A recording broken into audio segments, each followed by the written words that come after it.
first ride.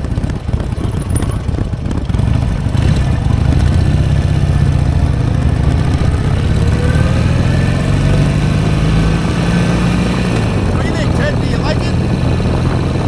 The motorcycle dog? Woohoo! It's only a short one, dog.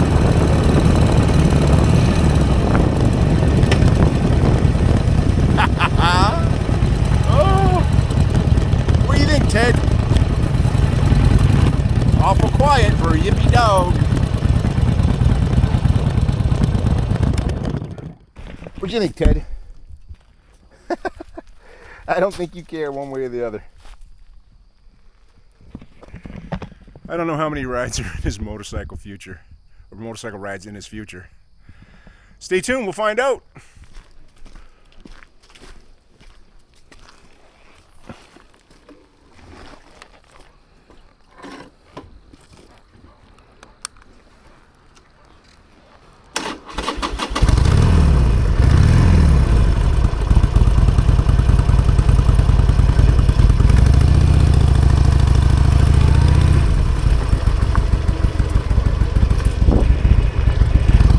So, figured it's been a while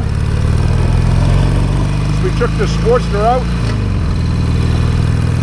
Figured I'd give you a little update on it, because if you watch my series on it, when I picked it up last year, I told you I was going to do a series of modifications on it over the winter time. Obviously that didn't happen. Life happened, other stuff came up. All the tin that I want to put on it still needs to be painted by my buddy out in Arizona, and it's been extremely hot in Arizona this season, so he hasn't gotten around to it. He's going to do custom paint work on it for me, so that was a hold up. So I'll be doing all that stuff this winter, hopefully. Meanwhile, the motorcycle has been getting a good workout over the summer. I haven't been riding it, but my son has. So, take a short jaunt to the store, and I figured I'd give you a little update about what's going on. And that's about it in a nutshell. Plus, I wanted to ride this thing to see if we get the storm coming in. So I'm trying to beat the rain. But this thing never disappoints, man. I love that carburetor. I love the simplicity of it. She is still a little cold-blooded, though. You can hear her cough and burp a little bit. Got to keep that choke closed a little bit longer than some bikes I've had in the past. But I didn't do anything to this carburetor since they picked it up. So, you know, just got to tune it a little bit.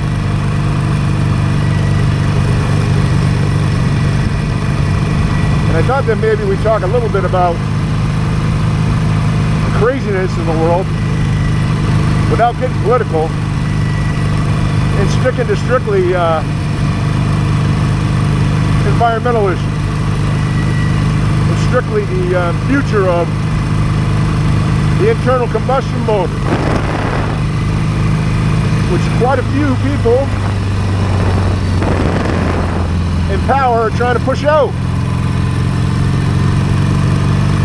Now, depending on who you believe, what's true and what's not, I don't know. They say there's a push on to have everybody live in these 20-minute, 15-minute, whatever they are, communities, in which wherever you live, whatever you need, all of your life's need, is within a 20-minute walk. So you don't need transportation. Well, I don't know about you folks. That's not the case where I live here in New Hampshire. If you're going to have any semblance of a life, let alone a free life, you need your own mode of transportation. And no, bicycle doesn't cut it. It might cut it around here. This thing's close enough where you probably do a lot of what you need to do on a bicycle. But I highly doubt that that's the case out in the Midwest or in some very rural towns. It's not feasible. You need transportation. and the most affordable and economical form of transportation and reliable form of transportation, the good old internal combustion motor. Preferably something old school like this, and this isn't even really old school, it's got an electronic ignition on it.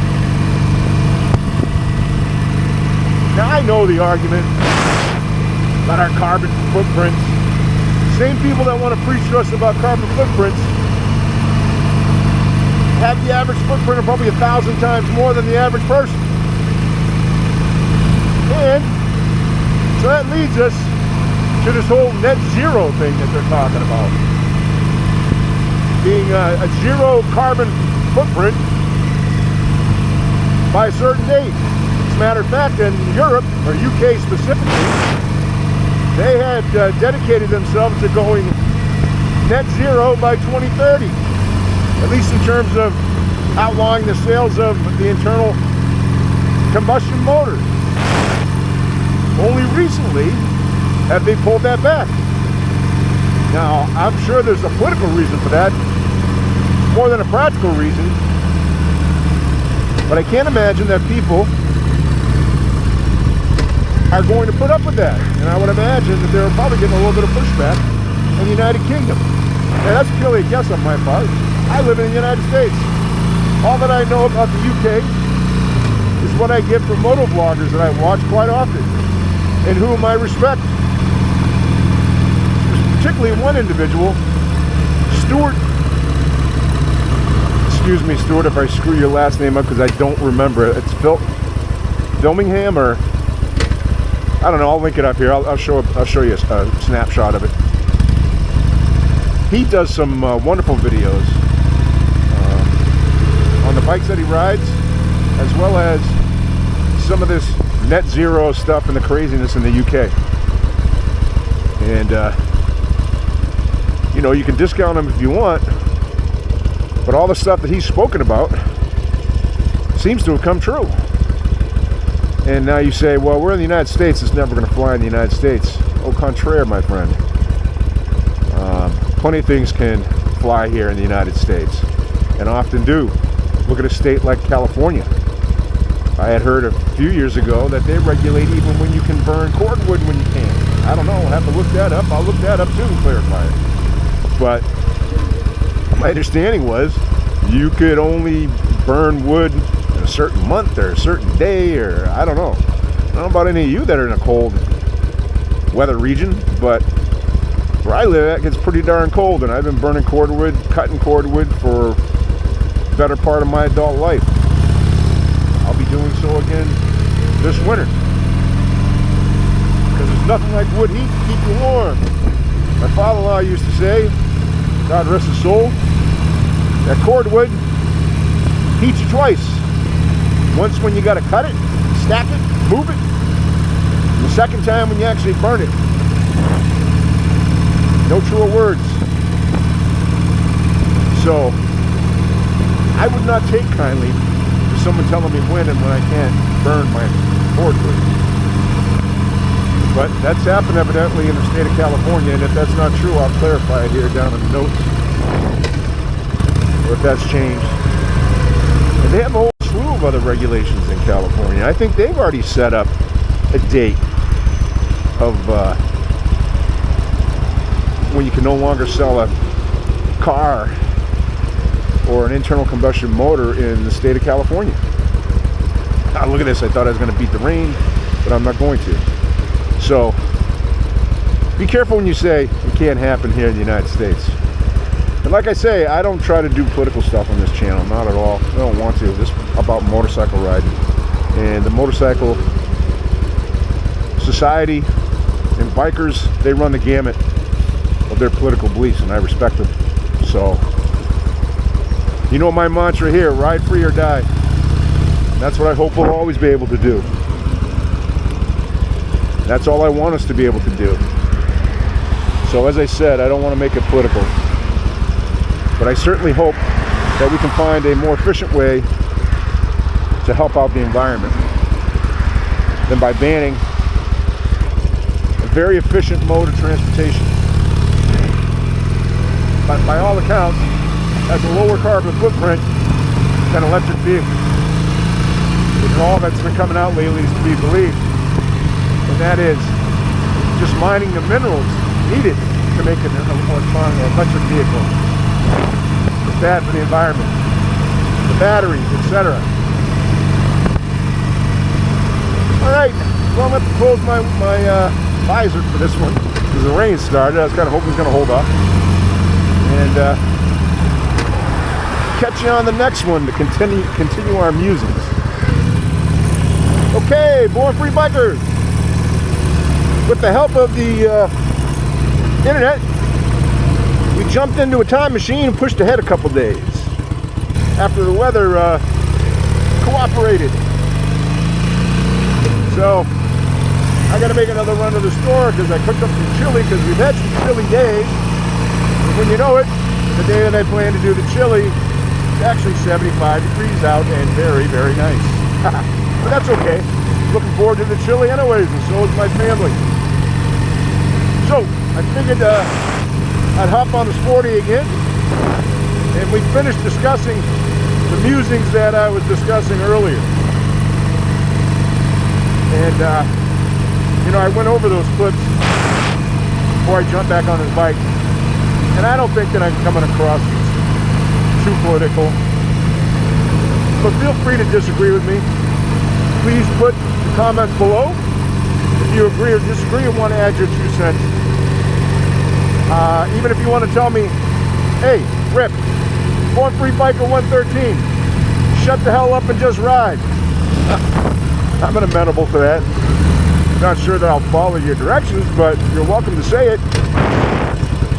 I also did a little checking on the things that I discussed and what I have verified so far. But number 1, the 20-minute cities are real. I found a webpage and I'll link it in when I'm going over the other one. I'll superimpose a picture on it. The state of Victoria in Australia, and they're very proud of their 20-minute community planning. So you'll be able to see that. That's confirmed. But it wasn't Australia, I think, that came up with that idea. I'm pretty sure that's a world idea. Coming to a city near you, I'm sure I can probably find one in America that's already practicing it in their planning board. So that was verified. One thing I did want to look at was the wood burning aspect in California,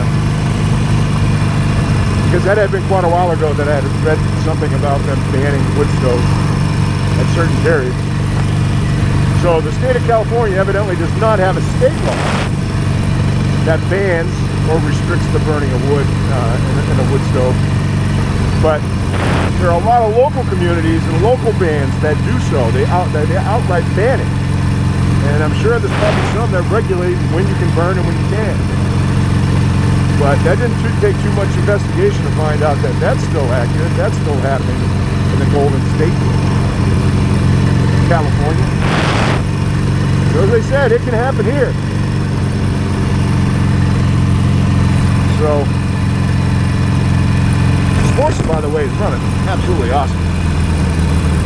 I don't think my son's too happy that I'm riding it. He's getting to love the thing a little too much, I think. But that's okay. Just happy he likes riding motorcycles. He actually has a 1975 Ironhead Sportster, but he's had problems with the transmission. And he's got it tore apart right now. He's kind of learning as he goes along, so that bike's not operable. So if you happen to know anyone in the Seacoast area that is a learned Sportster wrench, please leave his info or her info in the comments below. I'll reach out and see if they can work on my son's Sporty. Either the clutch or transmission is just not right in that thing. So yeah, the whole community planning, this whole drive to take away the internal combustion motor, it's real. And I don't quite understand especially in the United Kingdom and probably other parts of Europe, this desire to push motorcycles out of all things. I mean, there's always been haters for motorcycles. I get it. They don't understand. People that have only driven in a cage and don't know the freedom of two wheels, they'll never understand. But they've got to be able to understand that these vehicles, these motorcycles, are the most efficient way for a person to get around. Small fuel capacity, high miles per gallon. Even for a Harley, that's a a big bore, air-cooled twin motor. They get relatively decent gas mileage. You can talk about some of the Japanese motorcycles and Triumphs and other motorcycles. They get even much better mileage. So they're economical. There's not that many parts to them, so it doesn't take that big of a carbon footprint to make, manufacture, distribute, and produce this product. And the emissions coming out of it are practically minimal. So I've never quite understood the push against motorcycles. You know, I can get it if you got a problem with big SUVs. I personally don't. I like them. I can see why people want them. They're good in the snow and the weather. They'll carry everything you need to carry. They'll carry your family. Have load capacities that can tow. I get it. But I can understand, you know, they do take up a lot of gas. They guzzle a lot of gas. And while some people that are sensitive to the environment might believe they're not good for the environment, but not so with a motorcycle. So if you happen to be a non-motorcycle enthusiast that found your way to my channel, I don't quite know how that would happen, but if it did, more power to you. You're welcome here. Maybe you can tell me why motorcycles aren't economical, reliable, and relatively environmental friendly. I'm just curious. So yeah, I'm almost to my destination. Just want to tell you I'm finishing this up. And like I said, if you want me to comment more in the future about this stuff, let me know. If you like the music or just want me to shut the hell up and ride, I can do that too. I'm actually thinking of putting together a, one of my subscribers actually told me they would like to have just a helmet view video that goes on for a couple of hours, but nothing but the motorcycle and the beautiful surroundings. No commentary. Sometimes music is good, sometimes not. They wouldn't mind just that nice purr of whatever motorcycle I'm riding. They can put it on a loop in the background while they do whatever they're doing because they love that kind of white noise. So I'm actually contemplating doing that. And if any of you, my viewers, think that that's a good idea, please, again, let me know. I need your feedback. It's the only way I'm going to make this channel grow. I'm not going anywhere. I'm loving doing what I'm doing. But I really want to have this channel grow and get some more subscribers. So please, like, share, and subscribe. Born Free Biker 113 needs all the help he can get. Alright, well, much to the chagrin of some of my friends, I've gone back to watching NFL football, and it's Sunday, so I gotta get my ears done, get back and watch the game. So, have a good day, Born Free Bikers. And oh, what an awesome autumn day this is. Even traveling through the projects in Dover. I know some of you city dwellers are saying, what? That looks like a nice development. Projects. Yep, public housing. Go over to him. Gotta love the live free or die state. Alright, Born Free Bikers. I'm gonna shut my mouth. Finish this up with a little bit of music. You enjoy this beautiful fall day. Stand by, because we got a ton of good rides coming. We got a lot of apple cider donuts to eat. Peace.